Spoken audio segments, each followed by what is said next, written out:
السلام علیکم۔ امید کرتی ہوں آپ کو میری ویڈیوز پسند آ رہی ہیں۔ میری حوصلہ افزائی کے لیے میرے چینل کو سبسکرائب کریں اور ویڈیوز پہ لائک کا بٹن پریس کرنا مت بھولیں اور کمنٹ سیکشن میں ضرور بتائیں کہ آپ کو میری ویڈیوز کیسی لگیں۔ شکریہ۔ زندگی موت کے بن ادھوری ہے، پھر بھی جانے کیوں اس حقیقت سے آنکھیں چرائی جاتی ہیں۔ ہر کوئی موت سے ڈرتا ہے اور بھاگتا ہے، لیکن موت آخر گھیر ہی لیتی ہے۔ کئی اموات بہت ہی عبرتناک اور انتہائی خوفناک ہوتی ہیں کہ روح تک کانپ جاتی ہے۔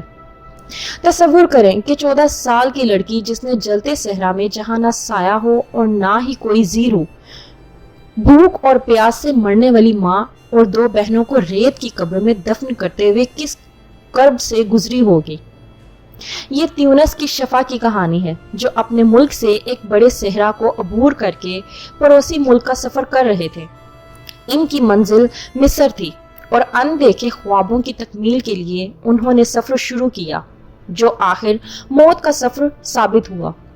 دکھوں بھرے اس سفر کی پہلی مشکل تب سامنے آئی جب یہ لوگ غیر قانونی طور پر ایک ٹرک پر سفر کرتے جا رہے تھے کہ الجیریا کے بارڈر پر فوجیوں نے انہیں روکنا چاہا تو ڈرائیور پکڑے جانے کے خوف سے واپس پلٹے اور یہ سوچے بغیر ٹرک بھگاتے رہے کہ اس میں پیٹرول بھی ہے کہ نہیں۔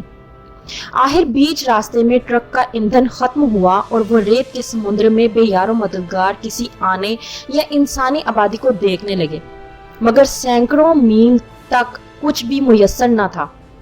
عورتوں اور بچوں کا یہ قافلہ رات کی تاریکی میں پیدل ہی کسی انجان منزل کی طرف سے روانہ ہوا۔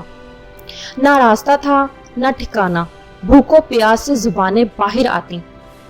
کئی عورتیں اور بچے موت کا شکار ہوئے۔ لوگ اپنے پیاروں کو وہی ریت میں دفناتے اور آگے بڑھ جاتے۔ ڈرائیور اتنا ظالم تھا کہ اپنے کین میں رکھے پانی کی 2 بوند دینے کو تیار نہ تھا۔ اس پر کسی کے واسطے اور منت کا کوئی اثر نہیں تھا۔ سفر کو 2 دن ہو گئے، پانی اور خوراک بالکل ختم ہو چکی تھی۔ راستے میں کھڑی ایک پک اپ میں ہڈیوں کے 3 ڈھانچے ان کے انجام کا پتہ دے رہے تھے۔ شفا کی بوڑھی ماں پیاس سے ہلکان تھی۔ اس کی دونوں بہنیں زرد چہروں کے ساتھ آگے بڑھتی جا رہی تھی۔ راستے میں ایک ٹنڈمنڈ درخت کے نہ ہونے والے سائے میں بیٹھے تھے کہ اس کی شفا کی ماں کا سر ڈھلک گیا اور اس کی روح نے جسم کا ساتھ چھوڑ دیا۔ شفا کی ہلکتی آواز صحرا میں محض ایک گونج بنی اور کوئی مدد کو نہ آیا۔ اس نے اپنی ماں کا منہ چادر سے ڈھانپ دیا اور بے تحاشا روئی۔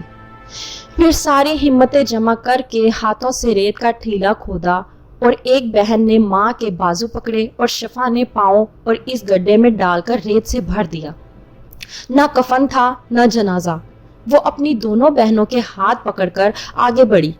دور جاتے جاتے پیچھے مڑ کر دیکھا تو ریت کا ڈھیر ان کی ماں کی شبیہ بنا رہا تھا۔ وہ بھاگ کر اس سے لپٹنا چاہتی تھی، لیکن دھوپ اور پیاس اسے آگے بڑھنے پر مجبور کر رہی تھی۔ ایک دن مزید چلتی رہیں۔ اس کے باوجود حد نظر تک ریت کے سوا کچھ نہ تھا۔ شفا کی چھوٹی بہن اپنی ماں کی موت سے اگلے دن موت کا شکار ہوئی۔ اس سے چلا نہیں جا رہا تھا اور آخر ایک جگہ ڈھیر ہو گئی۔ شفا نے اس کی گردن پر ہاتھ رکھا تو جسم ٹھنڈا ہو چکا تھا۔ اس کی روح پرواز کر چکی تھی۔ شفا ماں کی موت پر یوں چیخی تھی کہ صحرا بھی کانپ اٹھا تھا، لیکن بہن کی موت پر اس کی خاموشی نے صحرا کو حیرت زدہ کر دیا۔ اس نے اسے بھی ایسے ہی دفنایا جیسے اپنی ماں کو دفنایا تھا اور چپ چاپ قدم بڑھا دیے۔ طویل مسافت کے بعد ریت پر آگے بڑھتے ہوئے آخر ایک سڑک آ گئی اور یوں لگا جیسے منزل قریب آ گئی ہے۔ اس نے سڑک کے دونوں جانب دور تک دیکھنے کی کوشش کی اور پیچھے مڑ کر دیکھا تو چھوٹی بہن بھی سڑک کنارے جان دے چکی تھی۔ وہ دھاڑے مار مار کر اس ننھی جان کو پکار رہی تھی۔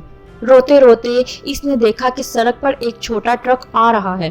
وہ سڑک کے درمیان کھڑی ہو گئی اور دونوں ہاتھ پھیلا کر اسے روکنے کا اشارہ کیا۔ ٹرک رکا اور اس سے 2 آدمی باہر آئے۔